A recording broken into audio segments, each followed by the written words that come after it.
Hey, welcome to Wayne's Talks. I'm your host, Frank, and I'm going to be talking with different folks from the community about important topics that we need to talk about.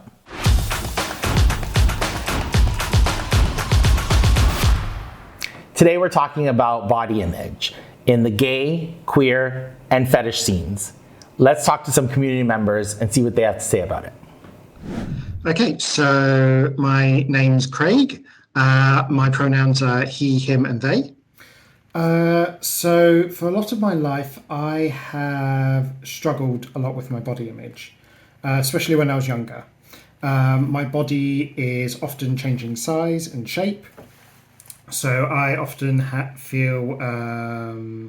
have felt throughout my life that I don't fit in my body, or it's not the body I've wanted.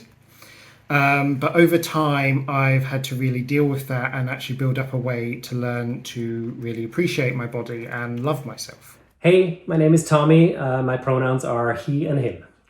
The topic of body image has accompanied me basically for a large part of my life, and I know what a bad body image can do to you and how it can pull you down. And I've realized over the years that it affects actually all of us, no matter which shape or size of body we live in. So I think it's important that we make everybody aware of the topic and its implications so we can try to minimize the negative effects. Hi, my name's Max, and I use they, them, and he, him pronouns. On the topic of body image, why is this an important topic for you? I mean, I think there's not many people that actually think about so much about body and body image than trans people. Like, you know, it's the way how I've dealt and experienced my body is completely different from most other people, you know, like questioning yourself, your identity, but also then at the same time questioning your body and your body features and everything that your body, you know, your body's ability. But specifically, like how you want to portray your body to the outside is something, you know, it's a huge topic for the trans community. Like a lot of trans people also speak about their transition, you know, like the process of aligning their bodies with their identities and also their social like names and pronouns and stuff. For some people, it's something that they speak about that happened in the past, but for me, it's like an ongoing thing where I feel like my transition will never stop because, you know, there's so many nuances to gender and my personal experience. It's also a very individual experience of every trans person. Is something that I think it's just ongoing. Especially throughout my childhood, I guess, like everybody else. But back in my days, when I was young, children were brutally honest. I was the skinny one, the wimpy one, the sick one, whatever they would call me names. And but also later on, when I was starting to going out on the gay scene, I often felt like my body wasn't enough to be noticed or to be liked. So yeah, I know that feeling very well. So a lot of the time it's when I'm interacting with people. Often I felt my confidence around my body is sort of this big barrier that stops me from fully engaging with people and really connecting with others. Because it acts like, so the worry about my body and if I'm attractive enough or if I feel confident enough in my own skin, like acts as a barrier and it stops me from interacting or trying. So essentially knocking my confidence. So I won't like talk to a person if I don't feel confident. I don't open up fully, and it really closes me off from other people.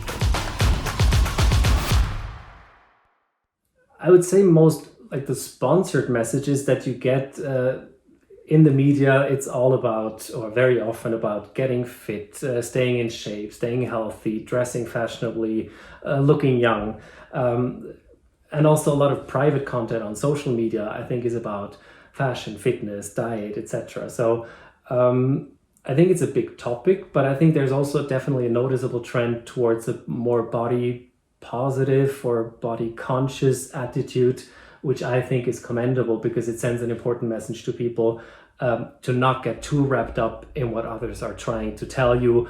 People, you know, expect a certain body from the way that I look, you know, and then if I would just drop my pants, people would be like, whoop, what's happening there? You know, it's like something that I break up so many expectations and stereotypes just with being myself and like with the body that I have. And also like, again, with this narrative of being born in the wrong body. You know, this is something that might feel okay for many trans folks, but it's not okay for me. Like, I feel like I'm born in the perfect body, even if I adjusted my body a little bit, because I wasn't born with the exact features that I wanted on my body or with my body or whatever.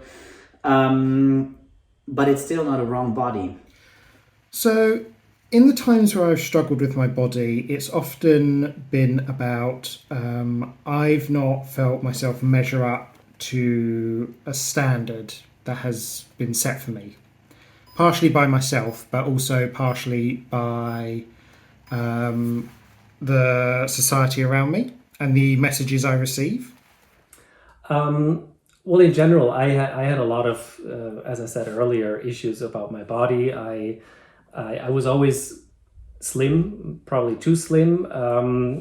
I also had a few illnesses, brain tumors, epilepsy. So I always considered my body weak and I considered it sick. So that was a very strong body image that I had to shake off over the years. And that was a difficult process. And it was also the feedback of other people. As I said, when I walked into a gay bar, the looks that I perceived were, yeah, that's the skinny one, maybe even bulimic or something like that.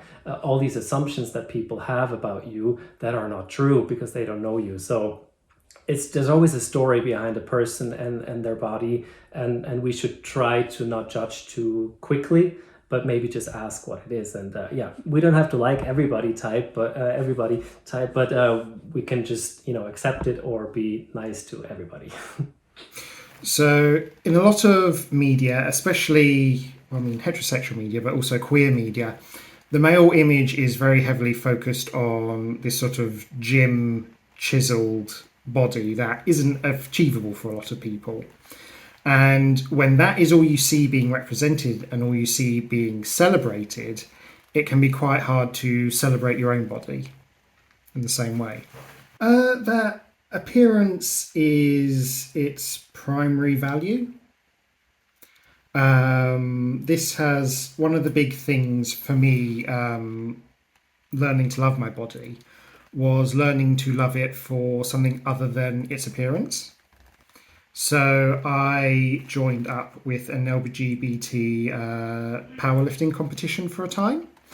And that completely changed my relationship to my body, because suddenly I was no longer working towards aesthetics. I was working towards a goal, so powerlifting, the goal is to lift as much as you can and to see my body progress and function with it. And I sort of learned to become in tune with my body. If it's fine for people, if people say like I was born in a wrong body, I would be the last person to tell them, hey, sorry, that's wrong. For me, it's not right, and it, as you said, it feels a little dated. That it's kind of like also the stereotypical old narrative of like trans people that our bodies are default, that our bodies are not whole, that our bodies are not right, and yeah. That is just something that I feel like with the message that I want to send, I would like to get a little bit away from, to be, instead of only talking about gender dysphoria, like talking about gender euphoria, like I'm euphoric about who I am, but people still try and tell me I can't. Do you feel like these messages are similar within the gay community? You talked about them in media, but would you say in a social level as well?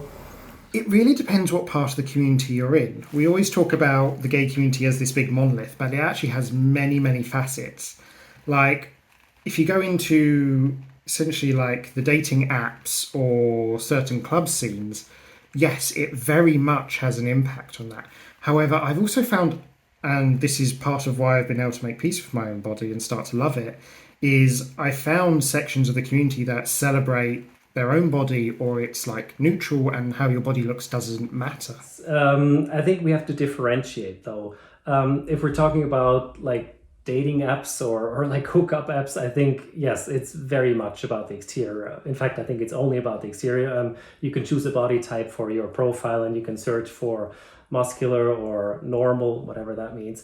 Or even Instagram, you look for certain body types. And we know those apps are hugely popular among many. So in my opinion, in those areas, the there is a huge expectation about body image, and that to me is a bit problematic for people who are a bit insecure about their bodies or their sexuality in general.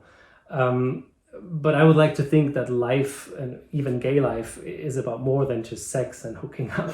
So if you talk about the gay scene in the sense of a community, I think the sexual attraction is not the main focus, and then body types are a bit less significant. So people are much more than a body when you talk to someone, and I think that's what we should remember. Yeah, and so would you say that this is something that's also in the fetish scene where you can sense or feel that there are different types of bodies that are celebrated, or?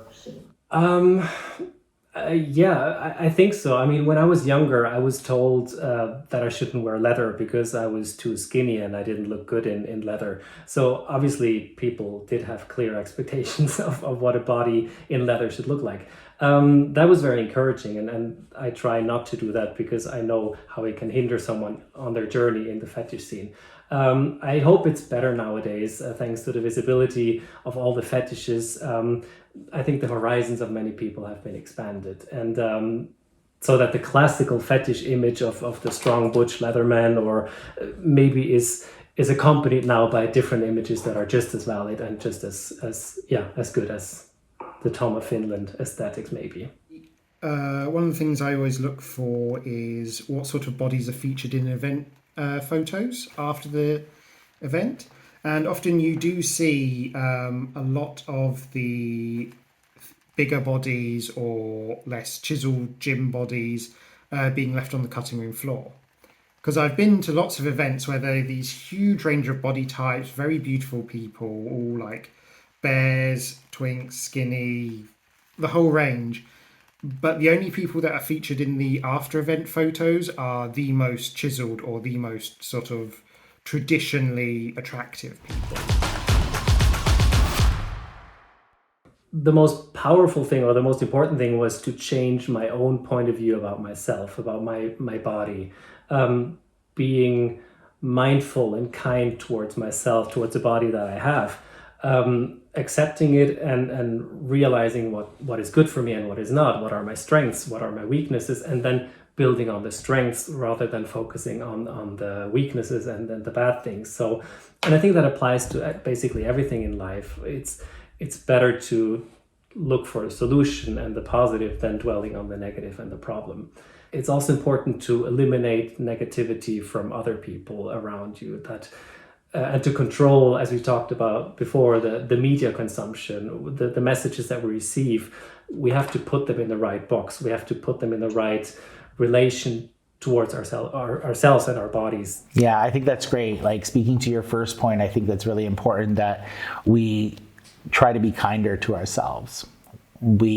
Most of us have that bully in our head, which is constantly making us feel bad about ourselves based on whatever experiences from when we're younger or from our families, or, we start in the gay scene or dating. And I keep saying that to myself and to everybody. You're stuck with it for the rest of your life, so you better feel comfortable with it.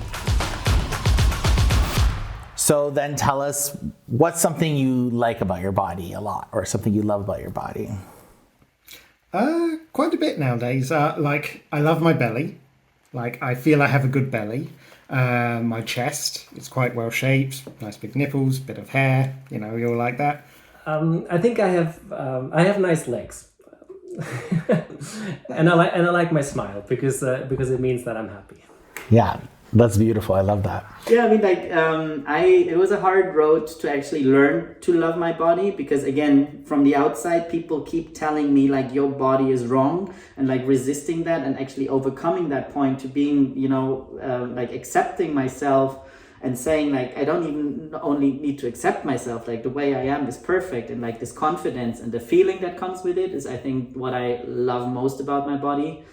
That I feel deeply rooted and grounded inside myself, and that is, I think, like the best thing that the feeling that my body can give me.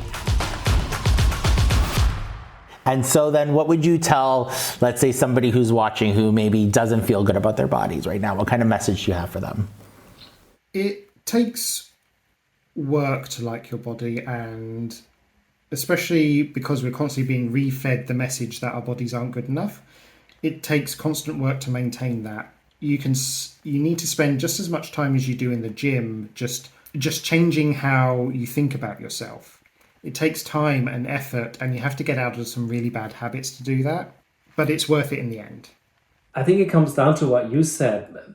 Be fucking kind to yourself. I mean, we are usually our worst critics, and we judge ourselves harsher than anybody else, but we literally are our bodies, and it should be a home and our friend. And of course, there are maybe a few things we don't like about it, but we're all in the same boat. Nobody's perfect. Like learning to just sit down with your body and be with it and just say, this is my body and I am going to choose to love it.